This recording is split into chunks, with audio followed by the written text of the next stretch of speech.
Yes, can I help you?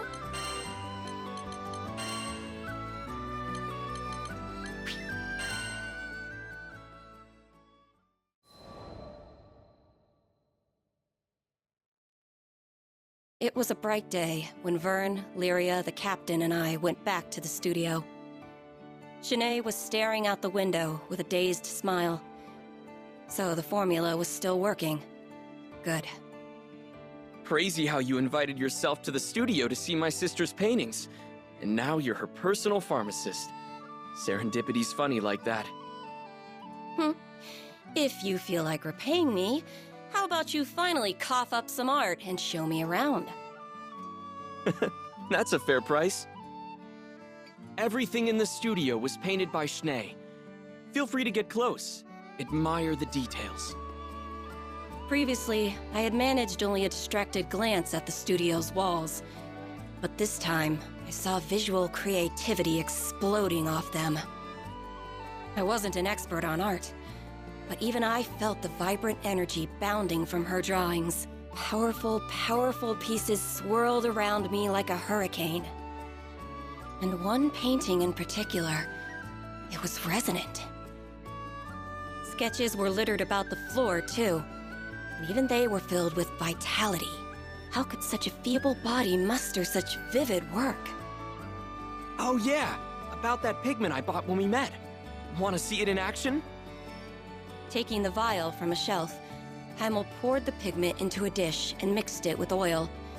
A few swirls later, and the color had transformed in a way that was more chemistry than alchemy. Intriguing. Takes a specialty product to make that hue. Heimel smiled and handed the freshly prepared paint to Shanae, who was already mid-painting. A bead of sweat trailed down her brow as she swabbed the tint across her canvas. I believe in Shanae's talent.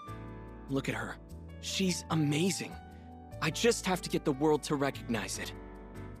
It's nice having a supportive sibling. I meant it. I never know how to read your tone. But, well, her condition made me realize how precious our time together is. Heimel, who clearly had never known abundance, smiled like the richest of merchants. Though Shanae had been left with a raw deal, it was clear her life wasn't without meaning. If only I could go back and tell my own sister, "You were my courage when I was weak. You were my light when I was in darkness. I have lived through eons, but you were my rock." I hoped these siblings, at least, would understand what they meant to one another. I even prayed a little. Which was dumb, considering this Skydom still thinks primal beasts are gods. Guess I'm getting sentimental in my old age.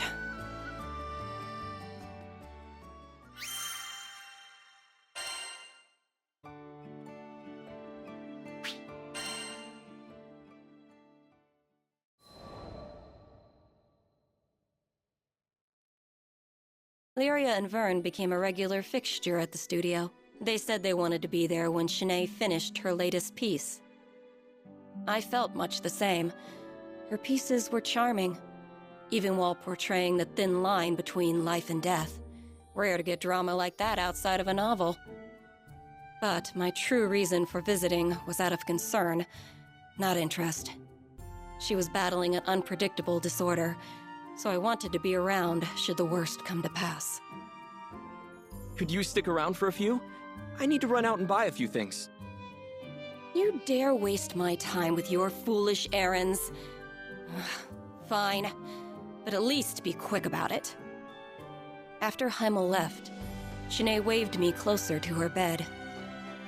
After all you've done, I don't want to sound ungrateful, but... Her voice quivered. She was plainly troubled.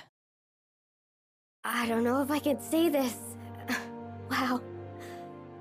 Okay, I want my brother to be free. I don't want to bind him any longer. Tears began to gloss her eyes. Without me holding him back, he could find someone and settle down.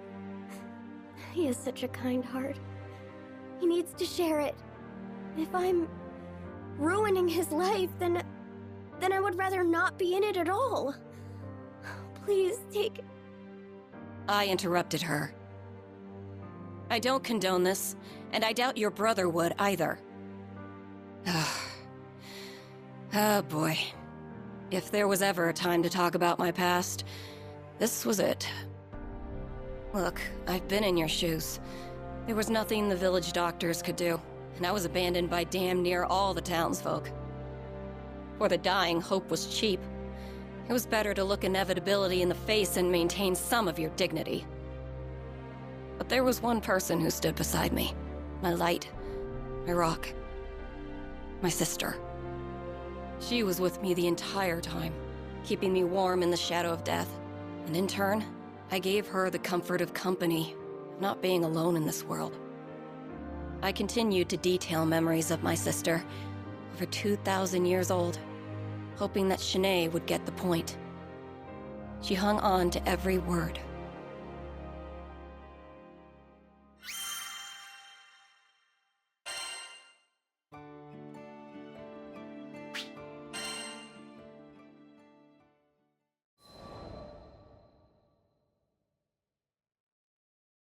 When I concluded my story, to my disappointment, Shanae seemed to pick up the wrong message.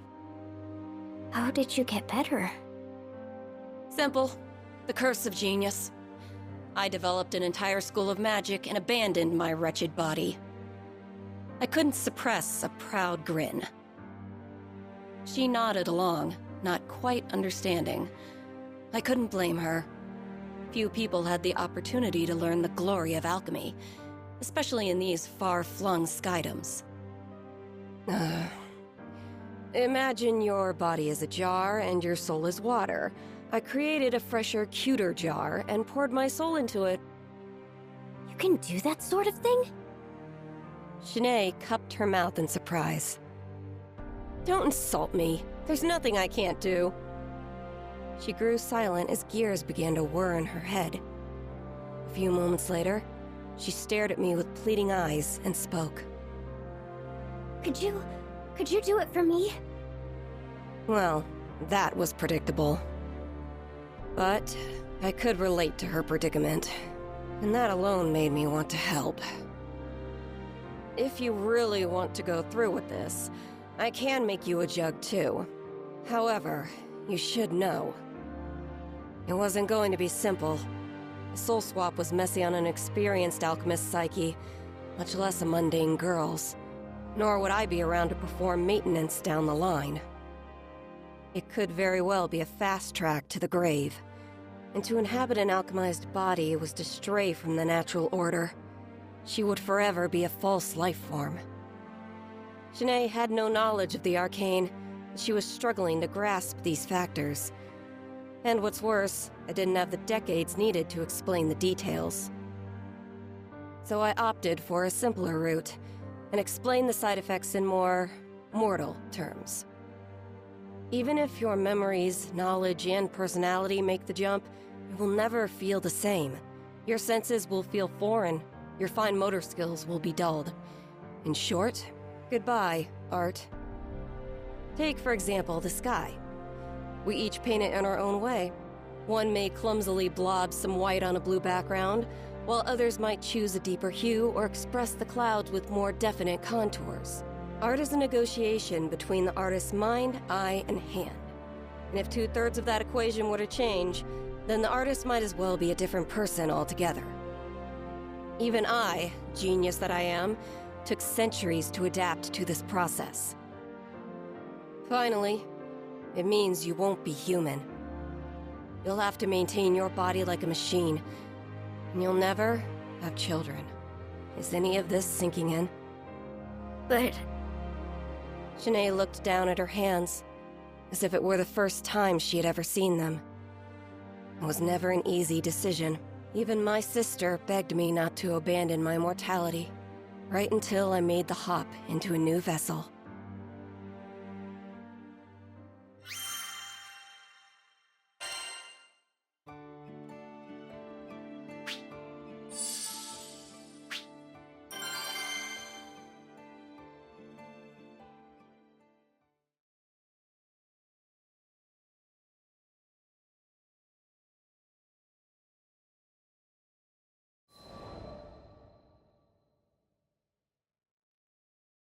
The silence was deafening. Shanae was considering her past and what abandoning it would mean for her future. I observed her until I grew impatient. There's no reason you have to make up your mind now. As long as you found an answer before we sail out of the skydom, I can help you either way. Capiche? I turned to leave, causing the bedridden girl to lunge after me. Wait! I don't care about losing my art. If it will free Heimel to live his life, then my choice is clear. Her tears were pierced by a genuine smile. She bore the pain of losing her creative soul and the joy of gaining a liberated brother. Even with my infinite understanding of the universe, I could not say which of those emotions was stronger.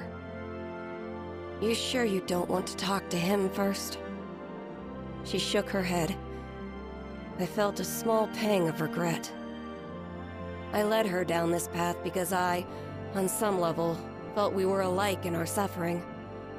But the truth was, I had an, I won't say easier way out.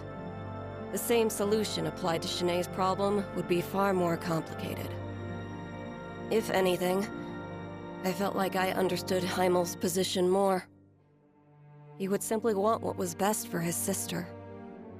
Just like how my own sister had wanted what was best for me. After leaving the studio, I made a list of all the materials the procedure would require. It was going to be a pain in the homunculus to gather everything, so I enlisted the crew to help. I had my sights set on the Pillar of Vayoi. Due to the high concentration of arcane energy, the materials found there made for powerful alchemical reagents. Wait till you see! Shanae's paintings are breathtaking, and I'm not just saying that. The world needs her talent. Curse that proud face of yours, Heimel. Look what you've made me do. Come on now. Adventure time! Cagliostro's coming for your cores, Mr. and Mrs. Spirit People! And while I'm at it, I might pick up a few alchemical reagents in the process. Great. This won't help anyone.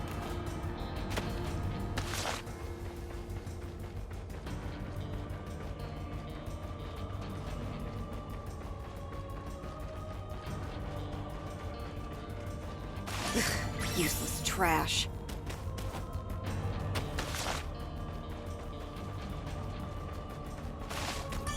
Yay! This'll do the trick!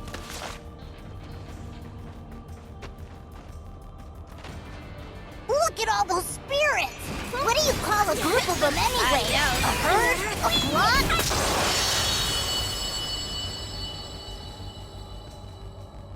Hooray! Find your keepers! Sounds like we're making good time. Great. This won't help anyone.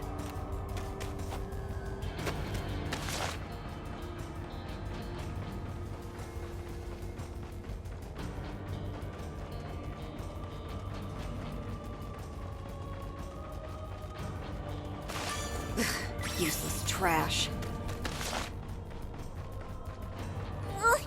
Cagliostro knows everybody wants to cuddle up to her. You're icky. Is it hot enough for you? Phantasmagoria! There might still be something we can use. Head back to check, just in case. Huh?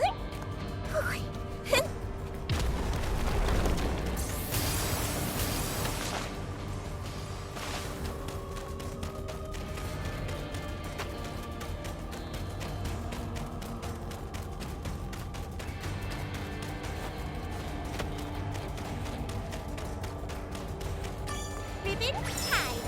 Spells ready. Components gathered. Hooray! That's it for all of our elemental components. Now, if only we can track down an effigy.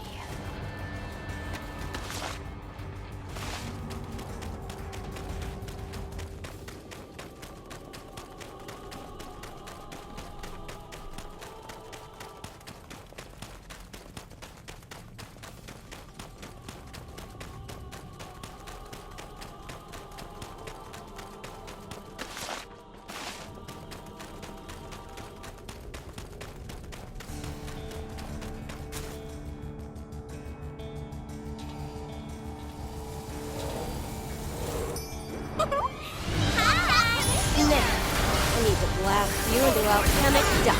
I think I'm starting to feel sorry. It's the last one! Get him!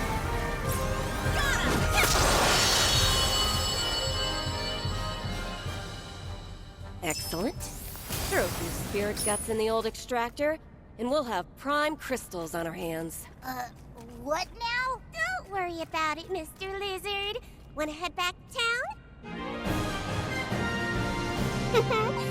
It's true! Cuter is better!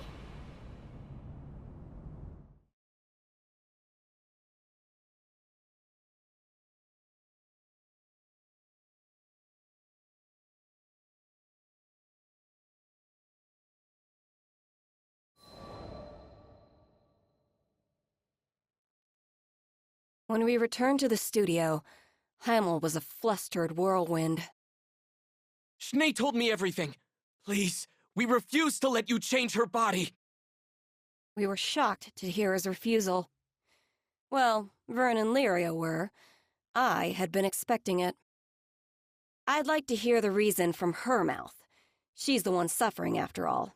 What right do you have to speak for her? He grimaced. Schnee has dreamed of being a successful artist ever since she was small. Even after the fever started, she's put her entire soul into her art.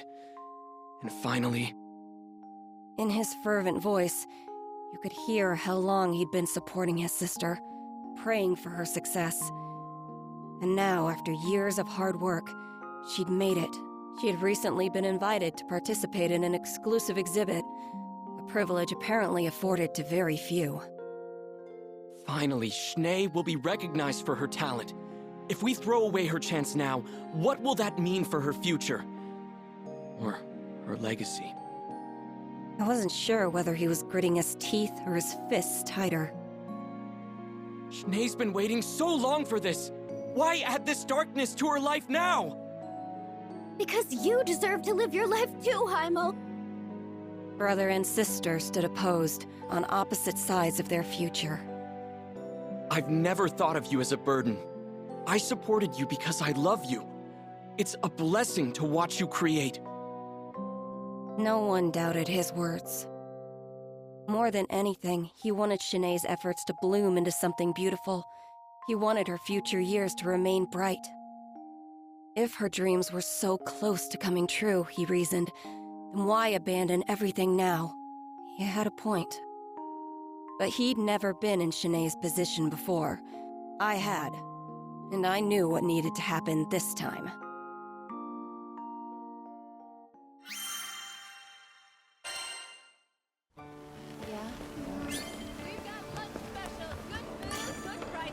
Yes, can I help you?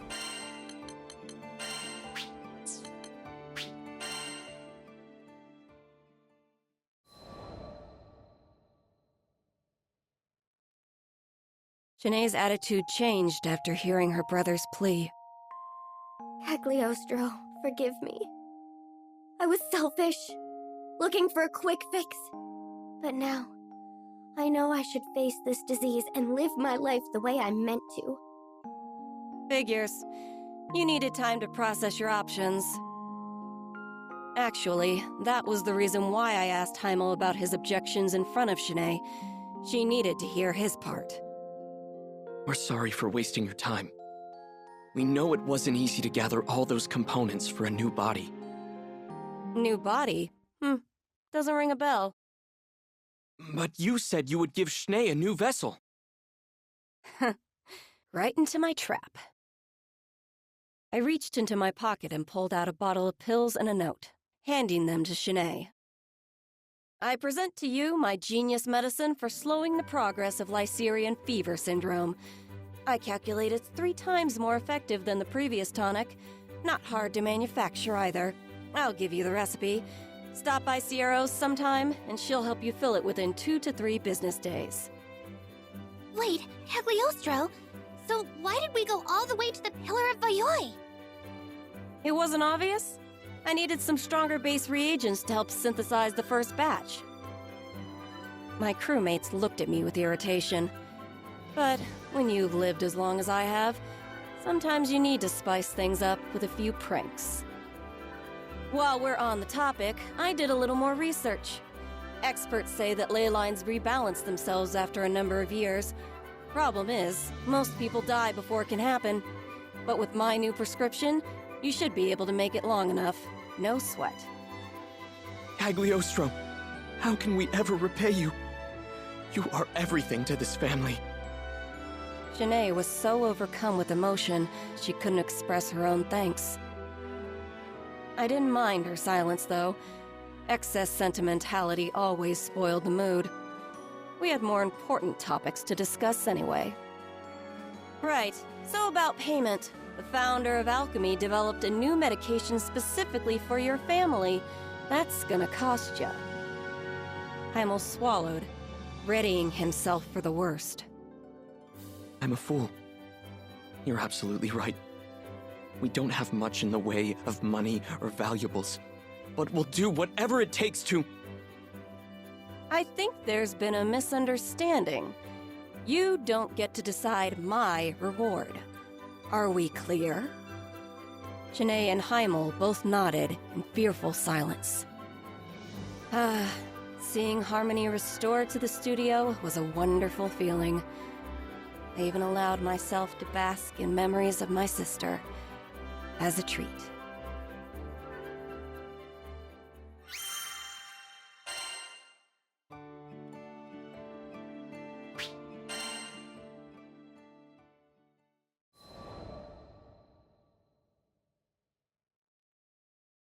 Sometime later, I was visiting Sierra's shop in Folca. You have my payment from Shanae and Heimel? Sure do. It's a big one, so take good care of her. From behind the counter, Sierra pulled out a canvas displaying the world's cutest girl. Clear skin, dewy eyes, and a mischievous smile, all framed by soft golden locks. Utter perfection. Not that I have to explain it to you. Lots of folks have said they'd like to buy this pretty picture. We had to fight off all the amateur art collectors. Of course. Who wouldn't want a portrait of me? Though I was the only one worthy of owning such a masterpiece. I was surprised to hear you knew Lady Shanae. Must be a fancy lady, being a master and all. Wait, master?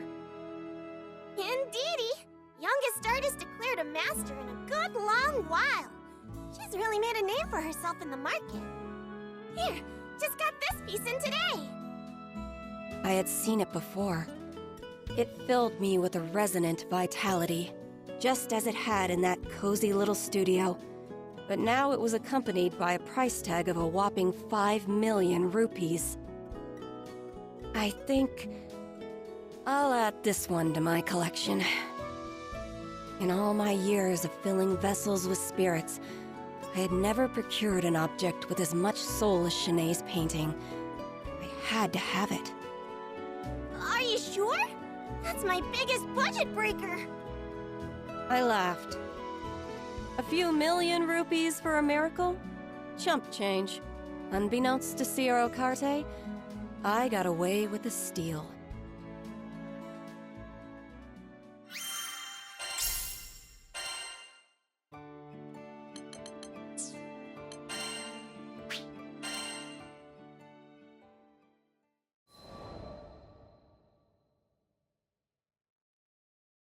Once upon a time, in a land far away, there was a lone swordsman famed for his two-sword style.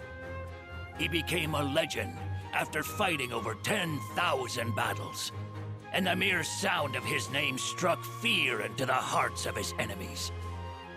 Whenever he appeared in town, ne'er-do-wells were said to scramble away like spiders fleeing the light. Prospective fighters began to seek out the swordsman, and thus he gained quite the following of disciples. Amongst them, some were so strong they could crush warships with a single strike. One could do worse when choosing students of the martial arts. So the master abandoned the battlefield for the mountains, where he could train his beloved disciples in peace. there was one disciple who quickly stood leagues above the rest. It took her only a matter of days to master the most complicated techniques.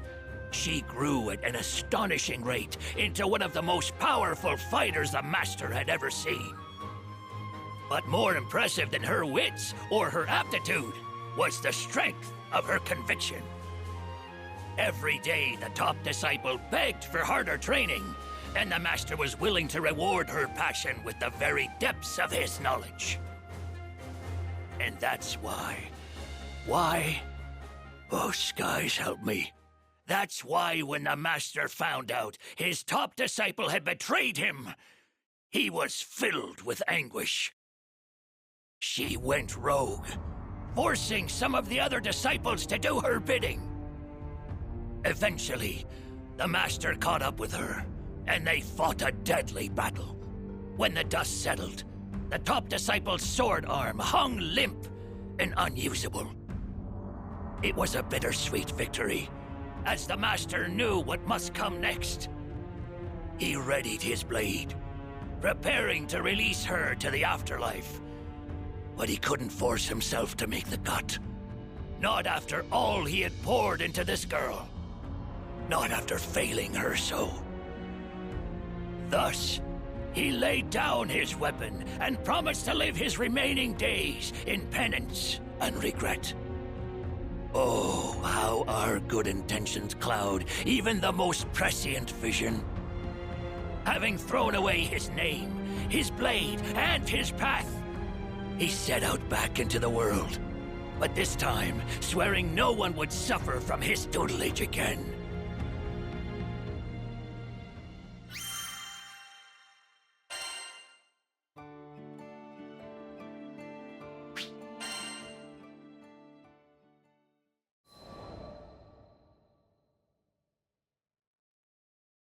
Time passed, and the swordsman found himself atop a different mountain, where he learned he had a knack for fishing. Suited him just fine. Bass for breakfast, salmon for supper, and naps in between. Yep, it suited him just fine. It was the quiet, healing life of a hermit. Sometimes, when he needed supplies, he would go down to the village and train the locals in a little sword work. That made his coin purse jingle again. But this peace wasn't to last for the swordsman. He discovered his top disciple was back to her wicked ways, and, sword in hand, he vowed to conclude her story for good.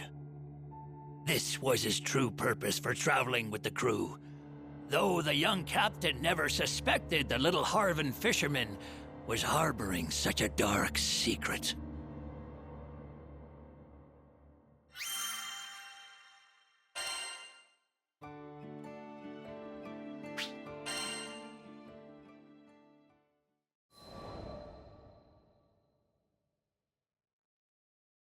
The former disciple's latest victim had been a simple man from a remote mountain area, cut down, somehow without the use of her sword.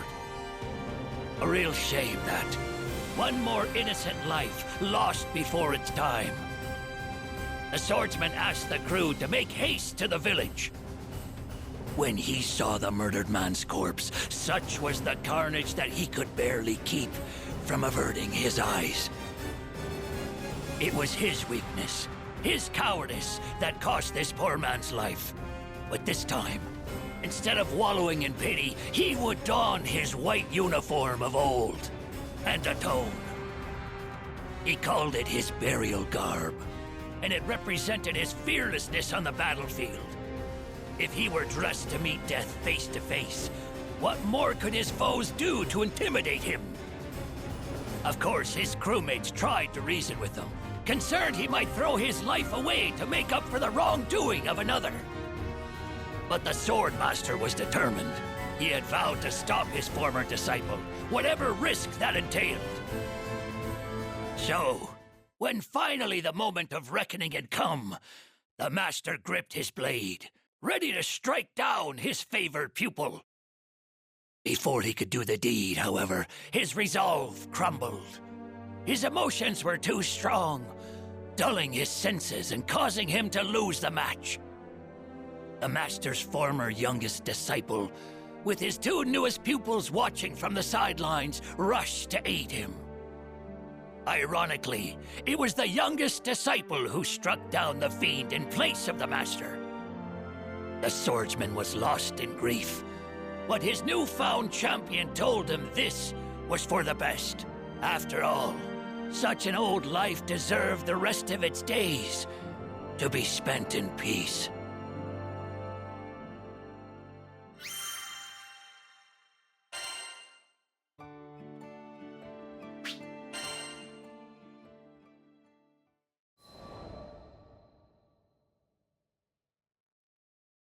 After joining up with the crew, I've had some helter-skelter days, let me tell you. So when we arrived in Zega Grande, I knew I needed to get myself some fishing done. Reset the old noggin. Found a nice, quiet pond and dropped my line. Bless me taters. Must have been hours past with no bite. Finally, I decided to pull up my rod and check if the bait was still hardy. But there weren't no baits, no hook, and no fish. Only a lonely little bobber remained on the line. Right, well, what about me traps? I was halfway through the search when I realized, blast, I left them in the lodge. What a day, what a day. But it was too late in the noon to go back for them, and I had other business to attend to, like getting back to the pond and staring out at the clear water. In that moment of stillness, the fishies swam out of their hiding spots. There were big ones and little ones, and the whole school of them reminded me of my teaching days. Each of my disciples was unique in their own right. Had me some slow learners and some fast ones, some goody two-shoes and some real punks. I learned me some good lessons from those kids. My top student, Grace, never wavered in her particular sense of justice, and her commitment to her training was ironclad. What a waste. Rains, my youngest pupil, lost his way for decades after leaving my tutelage, but he ended up killing Grace in my stead. He was selfless, thinking only of his master. They say the master extracts potential from the student, but I fear I've ruined more young lives than I've helped. Makes a fisherman wonder how they all would have turned out had he just kept well enough to himself. I turned Grace into a monster. Not a day goes by I don't regret honing her skills. Unfortunately, she had the gift and the gumption to go far, and I exhausted all my knowledge on her. If only I had focused more on the why of my teachings rather than the what. Huh? I swore I felt a nibble at my rod, but when I pulled it up, there was nothing to be found. That's when I remembered I still hadn't hooked or baited the line. That was odd. I was getting antsy. Maybe it was because I forgot the traps, but I couldn't relax just sitting there anymore. I decided to pack up and head back into town. You see, the mind is like a creek. You want to keep it healthy, you gotta keep the waters from stagnating. But churn them too much, and you risk losing all your fish. I decided to head to Sierra's shack and replace some fishing gear, hopefully restoring my brain pond in the process. But just as I was dipping my toes into the placid waters of the lures and bait, I heard a rustle from behind. And to my surprise, they were my crewmates, picking up a package. Said they were bored at the inn and asked if they could come fishing with me. Youngsters so bored they wanted to go fishing? First time for everything, huh? While I was hammering out the finer points of fly casting with the captain, Sierra Carte piped up. Said she'd come across a pretty tasty rumor. Yep, apparently there's a legendary fisherman in the skydom that people have started calling the Fisher God. I'd heard rumors like this one before, and they always stank like fish guts. Catching 10 fish with one cast, netting a whole consortium of crabs. By yourself? Gah! If I had a fin for every story like this, I'd be a pretty scary sea monster by now. Then again, I'd be lying if I said I wasn't intrigued. There's a scale of truth to every story, so there must be a reason they call this person the Fisher God.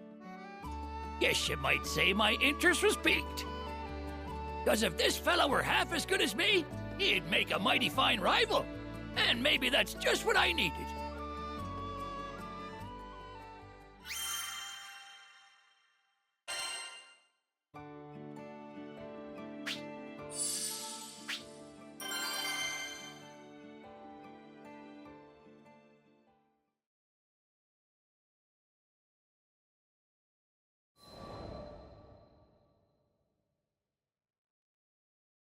After some consideration, I decided I would test my mettle against this so-called Fisher God.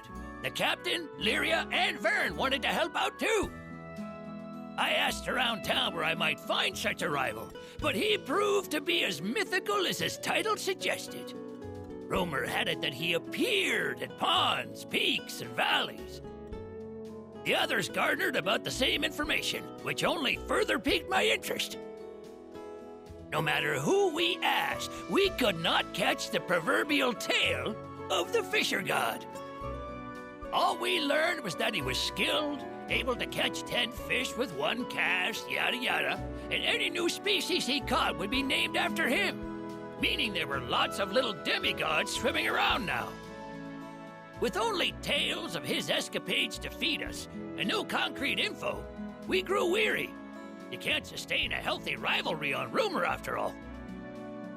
We needed to change our approach and re-examine the facts. All of the stories were about places he visited, meaning he'd never been spotted in town. With that in mind, we enlisted Sierra Carte to speed up the investigation. Sure enough, after a few days' time, she gave us a map dotted like it had the chickenpox. There were stamps on ponds and lakes, glaciers and volcanoes, and even a poisonous swamp. All of them locations where he'd been spotted. So the old fart got around, did he? Good to know he had an adventurous streak. After staring at the map for a while, I realized there was one place conspicuously without a stamp. It was the most dangerous island of all, known for the molten lava covering its surface. Going off my hunch, Sierra Carte did a little more digging around, and we learned a man with a fishing rod chartered a ship there a few days ago.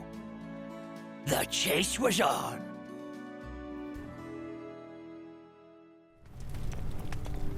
So, who's ready to shove off? Now, where's this Fisher God?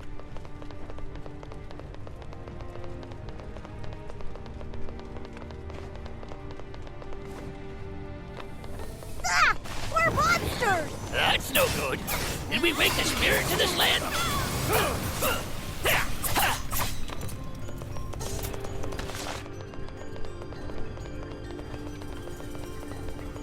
Are you really gonna fish in a dangerous place like this? Of course! We're not dealing with your average angler here. This is a Fisher God we're after. Now, he should have left supplies or tracks or something. Keep your eyes peeled for him. Okay, but we better be careful while we search. He'll hurt me as a fix. Ever tried? Ah!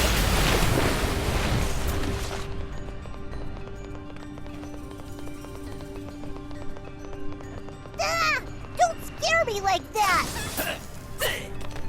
Now, if I were a Fisher God, this is probably the bait I'd use. Just a hunch, though. Careful now! Those spirits look angry! Those are the ones that explode if you beat them too hard. You can't hit me! No running for me! Fly if you can!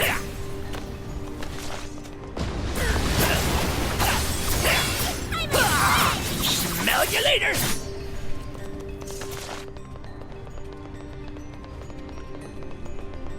We've come pretty far. This heat is killing me. Just a matter of time before we're there. Now hop to it. Huh? Looks like somebody came through here, and they were collecting magma worms.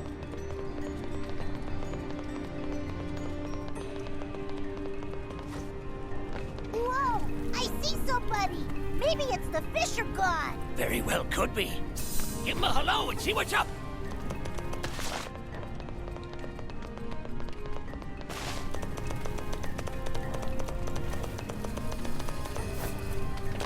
Hey there! Can we talk a minute?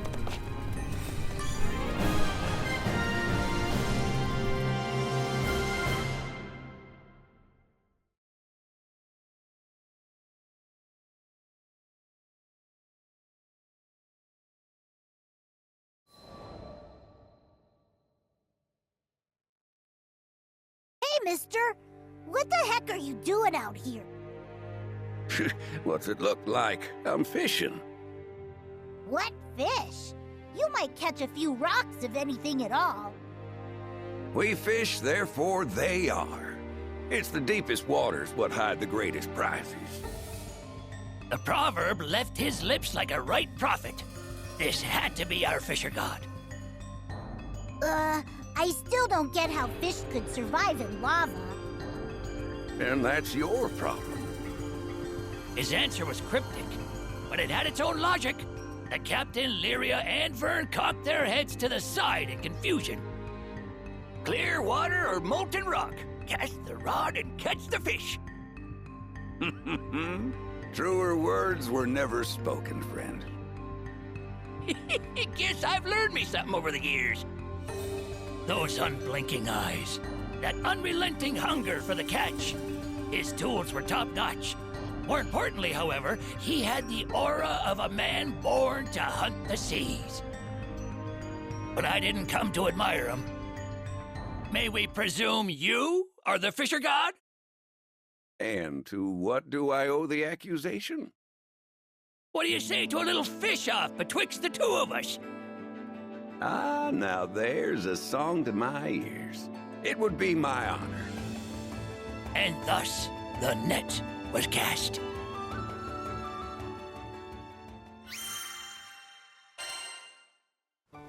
Yeah?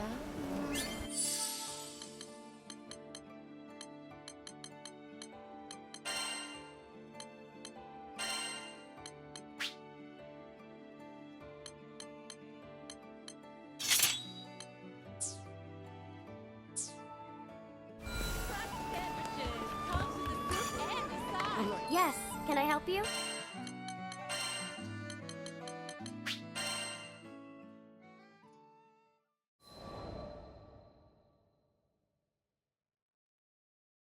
We fish, therefore they are. It was a profound statement. Hang your line thinking you won't catch anything, and you won't notice even the heftiest bite. Determination was the most essential tool in the old tackle box. But then again, we were sat up next to a lava lake, and I would need more than simple chutzpah to pull a fish out of there. Luckily, I had me secret weapons. Someone came prepared. Beautiful, ain't they? I strung a special hook, carved from a flame worm's tooth, to a special line, spun from its mane. Been looking forward to the day I can bust out these bad boys. Whoa! You're really going to do this? The captain, Vern, and Lyria were stunned as I cast my rod into the lava. Just what the heck are you old-timers expecting to catch? Vern's voice was filled with confusion, but wasn't a moment longer when we made a believer out of him. Oh, a bite! Me too! The Fisher God and I started pulling up catch after catch. It seemed like we both brought determination to spare. But the fish living inside the lava weren't no slouches neither. They were covered in armor like scales, and when we pulled them ashore, their flopping sent liquid death flying in every direction. Was kind of funny. So there we were, equally matched, neither side willing to back down. As our piles of molten fish gradually turned to hills, the captain, Lyria, and Vern were dumbstruck. Soon enough, our swordbacks told us it was time for a gentleman's break, and we decided to tally our scores. We counted each fish as we threw them back into the lava. Their physiology meant they couldn't be cooked. Don't want no sulfur in my sushi anyway. But they sprang back alive as soon as they were returned to their familiar warmth. Should've known you'd be a shark on the rod. Just trying to keep up. It was a rare thing to meet your match. The smiles on our faces were proof of that. Vern flew up to us. Do all old dudes fish like that? If you went for broke, I wonder who would come out on top. The Fisher God and I locked eyes. We could feel the sparks flying. Sounds like the gauntlet's been thrown. Agreed. We've had enough of a warm-up. Then you won't mind if we up the ante, huh? He told us about a few local legendary fish that had eluded capture for years. Reminded me of the noble bonito from good old Fanta Grande. We agreed the winner would be the first to trap one of them fabled guppies. The prospect sent lightning through me body. The old spark was coming back.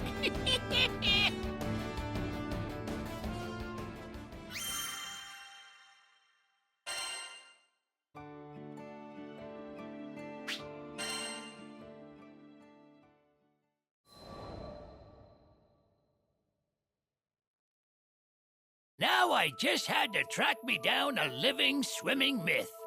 Couldn't be that many lakes harboring legends, right? Turns out there were few eyewitness accounts of such fish. Guess they didn't like flashing their scales as much as the Fisher God. But I knew they had to exist. Why would he make up the challenge? So back to Sierra we went. She kindly asked the Fishermen's Guild and scholars to lend their assistance. They told us of a potential target. A beautiful fish, said to have the loveliest iridescent scales in the world. But it had never been caught, so it had yet to receive a proper name within academia. As if to tempt me more, we learned the locals called it the jewel fin. Catching it would be like grabbing a cloud, but the more I heard, the more I needed it. Surely it was a fool's errand. Too bad I was beside myself with determination. A being that existed somewhere between reality and rumor, I had to catch me some of that.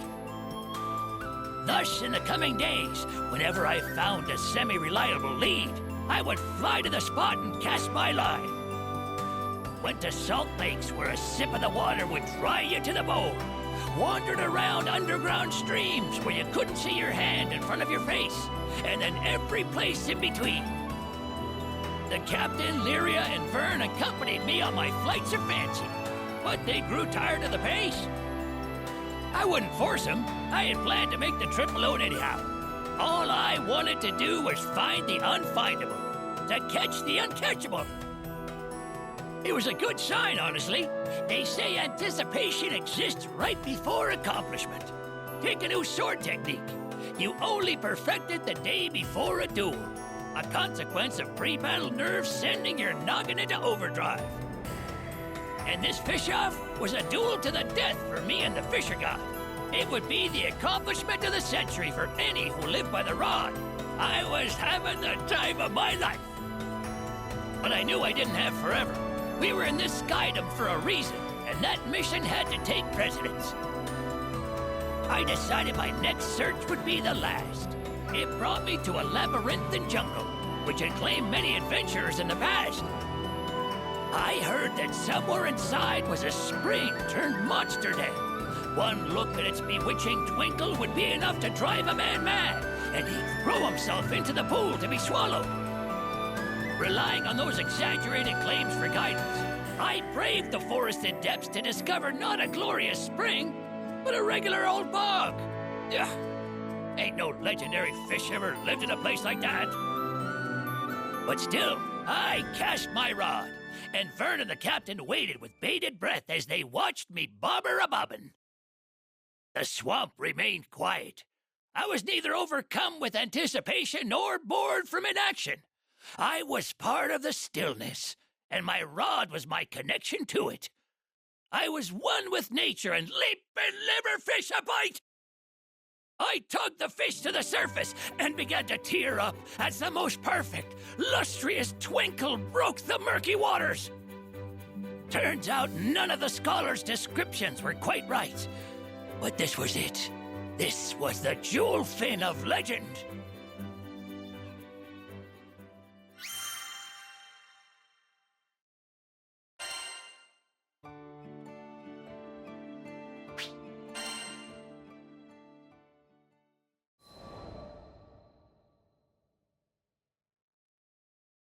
How's this for a catch? I proudly displayed the jewel fin before the fisher god.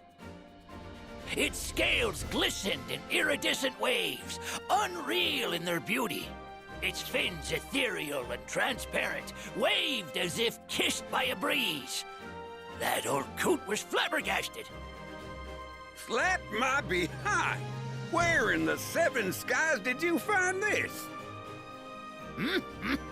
That was a delicious reaction. But of course, the fisher god was a fisherman of taste, and he had a rebuttal prepared.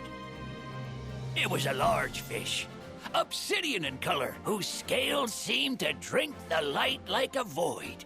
Its dorsal was strong and stiff, as if to mark it as a sea king. Whoa!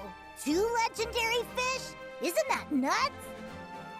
Both of our catches fit the criteria of the competition. It was gonna be too hard to call. Guess we couldn't complain, though. Not every day we got to see such rare specimens. Still, something had to be done. So we turned to Lyria, Vern, and the captain.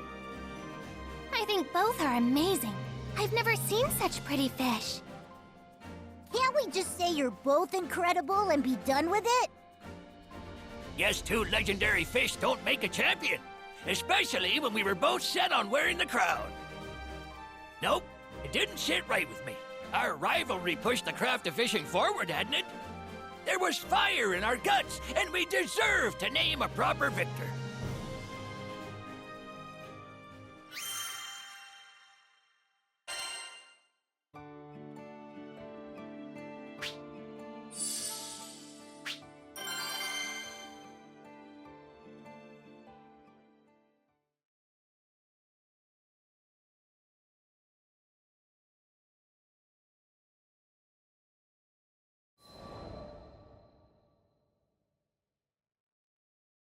Vern saw the determination plain on our faces.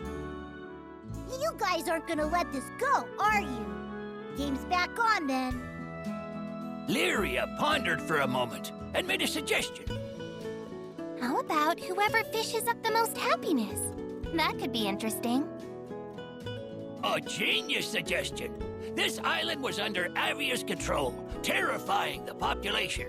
It would be a saintly move to give them cheer with a side of full bellies. It was settled. We would go with Lyria's suggestion. He who could bring the most happiness to the island would take it. After a nod to one another, the fisher god and I set out to do some real fishing.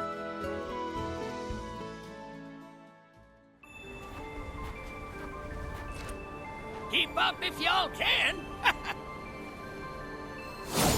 Hope we come across a good fishing spot.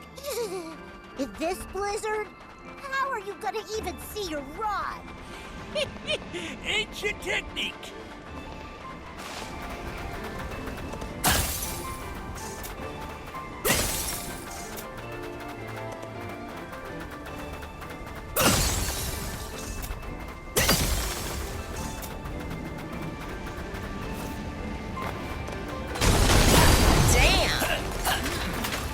I can hear running water. You think this here hole has a river at the bottom?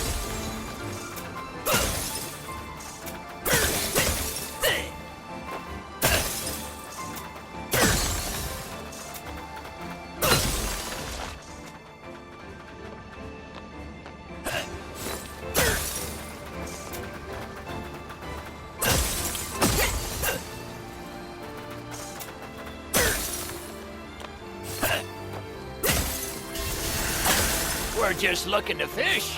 What if you want to be a sushi platter? Step right up! Ever tried Spidey?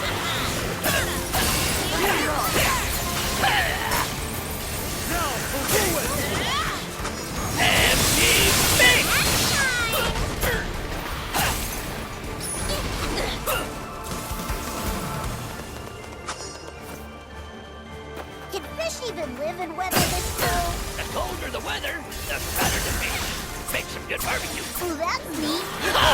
Try to keep up.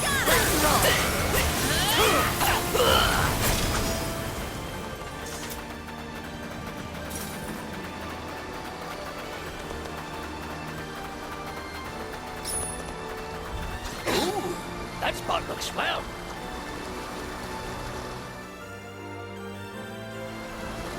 This place is perfect. Let's get started. Oh, the crab. Looks like the monsters caught our scent. Curse their timing. Well, clean them up right quick. Come on! That's in the spot. How's about we end it? That takes care of that. I wouldn't be so sure. Looks like we got a big fella on our hands next. For real? We don't have time for this. Yep. And judging by its bad attitude, I don't think it's gonna let us leave without a fight.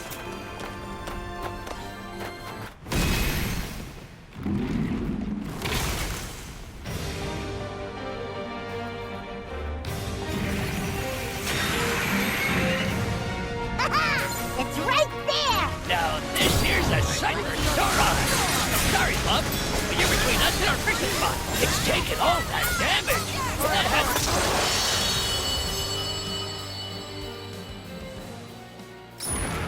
That was a good one. Got my casted arm all warmed up. Oh, I hope we didn't scare off the fish. Ha! Still in my golden years.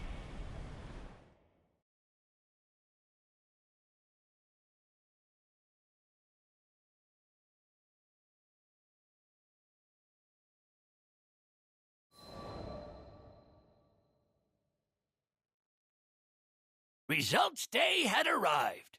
Residents of Seed Hollow were gathering, waiting to see what bounty we could share.